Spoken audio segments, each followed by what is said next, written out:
everybody, my name's Michelle and this is my channel Sewing Bunny, and thank you for joining me in today's video, which is all about my 2021 Make 9 plans. So you may have seen my little review of how I got on in my 2020 Make 9, and I was so pleased that I managed to get 8 out of the 9 done. And I explained in there that I really actually enjoy this challenge, and personally for me it keeps me extremely motivated with my sewing. So yes, I have got another Make 9 ready for this year. So just to start off, in case anyone is wondering, I am wearing today the Tilly and the Buttons Freya top, which is from her book Stretch. And this fabric I think came from John Lewis absolutely ages ago. This was my first ever Freya top, I believe, and yeah, absolutely love it. Anyway, on to the Make 9 plans. So I've left a bit of room here, so I'm going to insert the grid so you can see what my plans are. Now I have kind of separated my plans into kind of the 3 rows, so I'm going to start from the top left and kind of work along each row. So the top row, I'm going to call that my kind of long time coming, I think I'm going to say, because there's a few patterns in there which were on my Make 9 for 2019, and I kind of thought, oh, I didn't actually get round to making them, and I want to put them in 2021 because I didn't make them in 2020 and I really like the patterns. So anyway, let's start off. My first one is the Helen's Closet Blackwood cardigan. Now, as I say, this was in my 2019 Make 9 and I didn't end up making it. No idea why. And I think it's actually, well, thinking about it, it's because I actually haven't made that many cardigans. I think I've made a couple of kind of Bertha cardigans, which are kind of like the looser, baggier style, and I've made some sort of cardigans stroke blazers a little bit, but nothing kind of full on cardigan, because I still actually did have some in my ready to wear wardrobe, and I think that's possibly why I didn't end up making it. However, I have been kind of going through my wardrobe the last couple of years, and I have actually got rid of a lot of old cardigans, and I think I do actually have a gap in my wardrobe now for that style of cardigan. And I think it looks like a really nice design, looks quite straightforward from what I can see. Comes in a few nice versions. You've got kind of like a shorter length one, and then you've got a kind of one that goes over the hips. So undecided at the moment which version I might go for. But yeah, that is a definite one that I do want to get round to making this year. Okay, next up is the New Look 6301. Now again, this one was from my 2019 Make 9, which never happened. And I just think it's just a wonderful little dress, and I've seen so many versions over on Instagram and things, and it looks like a really nice pattern. Now, I think back in 2019, I don't think I actually really wore that many dresses, and I think that's maybe what prevented me from sewing this one up. But I have to admit, over the last couple of years, I have actually got into dresses a lot more than I've ever been before. I think before I started sewing, I was a complete no-no to dresses, apart from, you know, weddings and things like that. But since I started sewing, and I've actually kind of just learnt to love garments in a totally different way, I actually appreciate dresses a lot more than I ever have before, and I wear them a lot more often now. I mean, I'm still a very kind of jeans and t-shirt kind of girl, but I do love wearing dresses, and especially kind of in the when it's slightly cooler, when I do like dresses with tights or a dress with leggings, things like that, much more into that. But this dress, I just think is really, really nice. And I've never actually, I don't think, owned a wrap dress. Now, this isn't a full wrap dress, it's a mock wrap, which I love even more because then I don't have to worry about, you know, things falling out and what have you. Keeps it all nice. And it's all jersey, and I love jersey. So yeah, I'm really looking forward to trying that one out, and hopefully I think that's going to be a lovely little dress maybe for summertime. And then the last on that row is the Pauline Alice Turia dungarees. Now, I say this one's a long time coming because I actually got the kit for this from the Guthrie Ghani Sewing Society. They do each month, they release some kits. And I saw this and I thought, oh, that looks really interesting. Never sewn a pair of dungarees before. I do love pinafore dresses though, so I kind of thought, yeah, this might be quite a nice little kit to do. And it arrived and it just looked so much fun. But then I don't know what it is, I just kind of felt a little bit daunted, I think, by it, because it was, you know, maybe a little bit more complicated than some of the other things I've made. And I have heard some mixed reviews of the pattern. Some people say it's lovely, some people say it's not so great. So yeah, I really want to give it a go though, because I got the kit, I've spent money on that kit, so I want to sew it up. It comes in a beautiful fabric, the kit that I've got.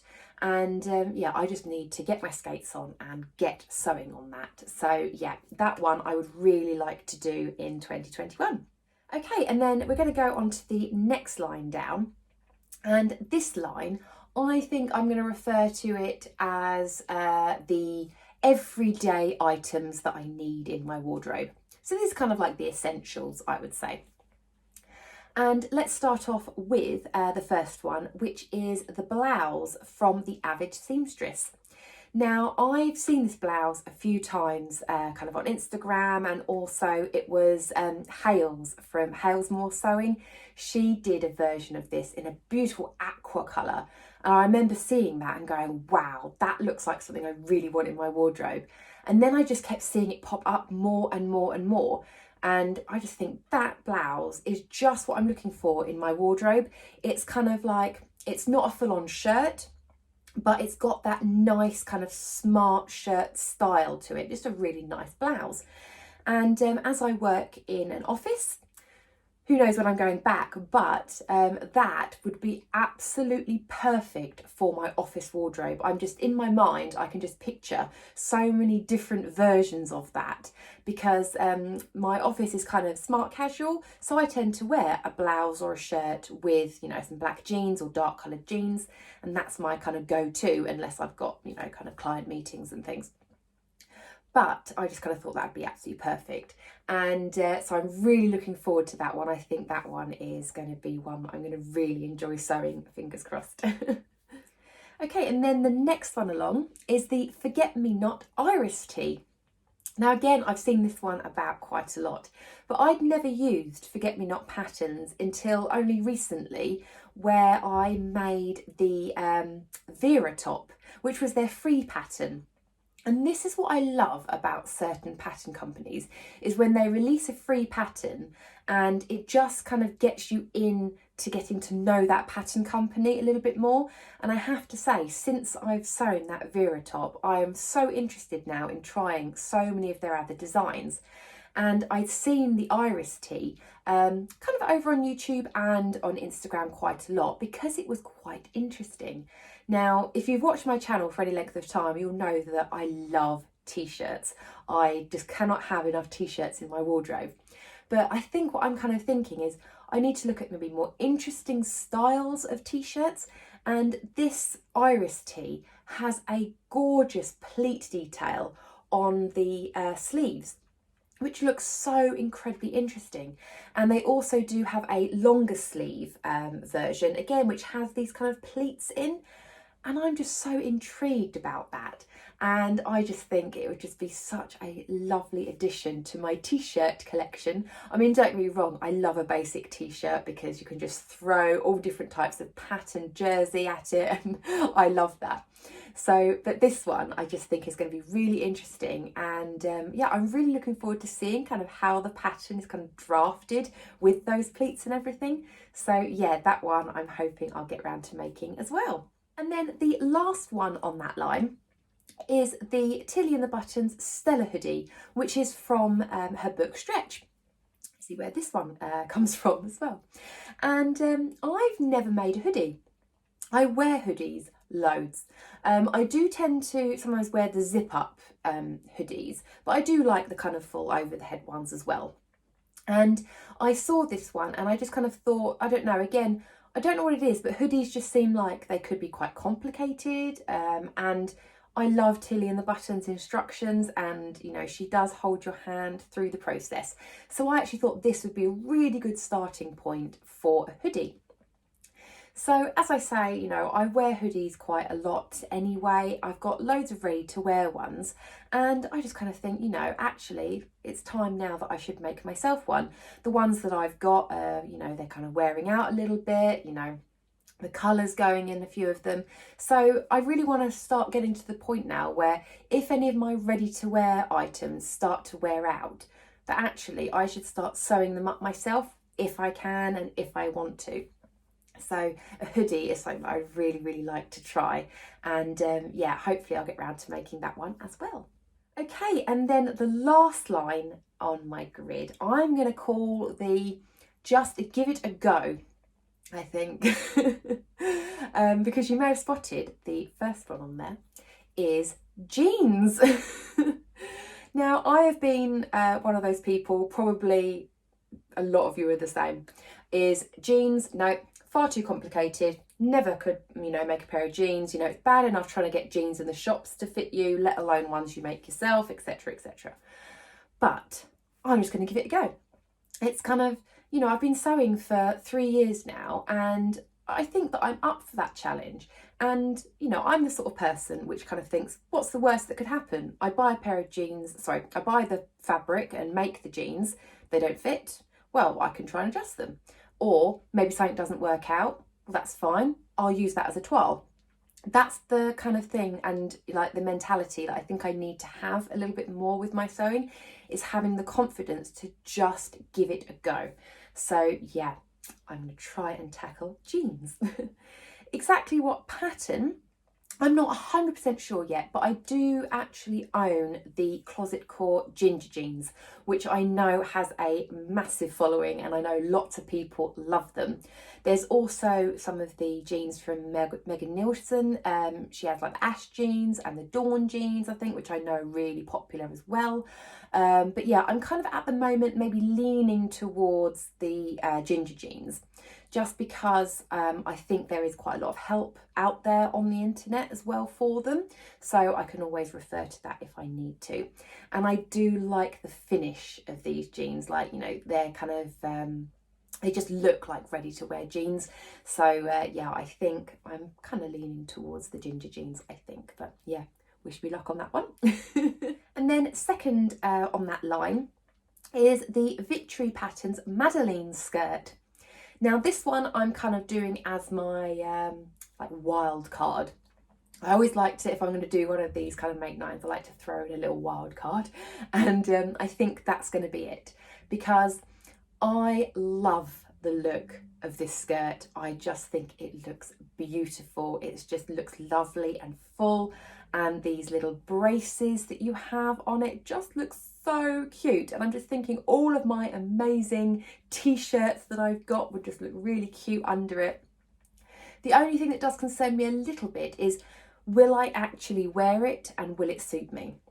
Now, I think it will, but I think it is going to be one of those patterns which I think I need to make up and try before I know whether it's for me or not. And I do hope it is, because as I say, I've loved it. I've seen so many beautiful versions of it. And I think it's going to be one of those ones where I either make it and wear it to death, or I'm going to make it and just go, I'm not quite sure. But that's the thing with sewing is, if you'd seen my 2020 Make 9, I had the exact same thought about the Tilly and the Buttons Indigo top. And again, I just made that thinking, I'm just going to give it a go. You know, it may not suit me. And I've ended up loving that. So I just need to push myself and give it a go. So yeah, that one, hopefully, fingers crossed, that one will suit me. Okay, and then last on my grid is something, again, a little bit different. This is the Fanny Pack by Sarah Kirsten.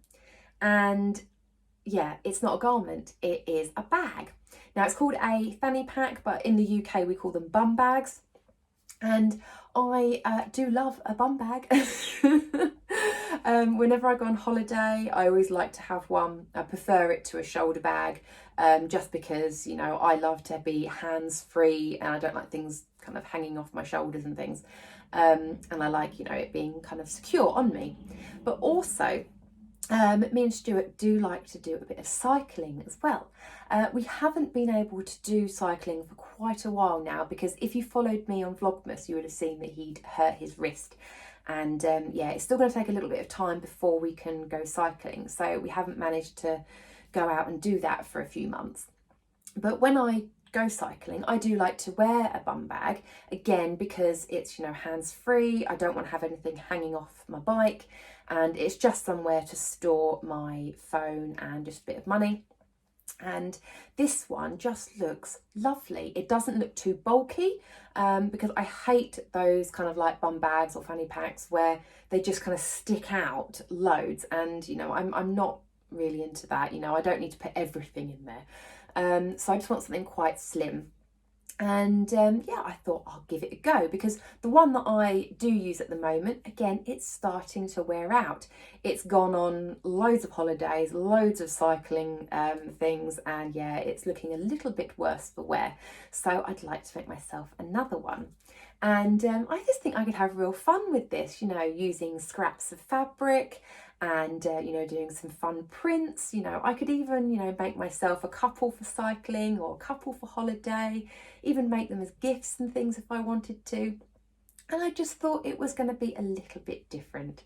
So that was my plans for my Make 9 2021. I've seen a lot of things going around with like these like New Year's resolutions, and yeah, I don't like to make resolutions really that much, because, you know, I just probably won't stick to them. I mean, we've probably all done it. I did it last year where I said I was going to sew my stash, and well, from all the fabric hauls you can see that I did not stick to that.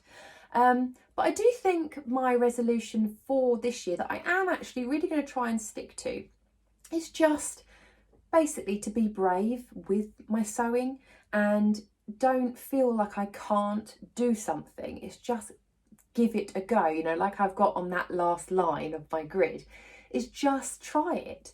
And you know, with, you know, the situation in the world from last year, I think again that's pushed me in myself to be a bit brave, you know, in the sewing community as well, kind of join in a little bit more with the online meetups and things. And, you know, hopefully we can get to a stage when I will actually be able to go to a meetup in person, which would be amazing.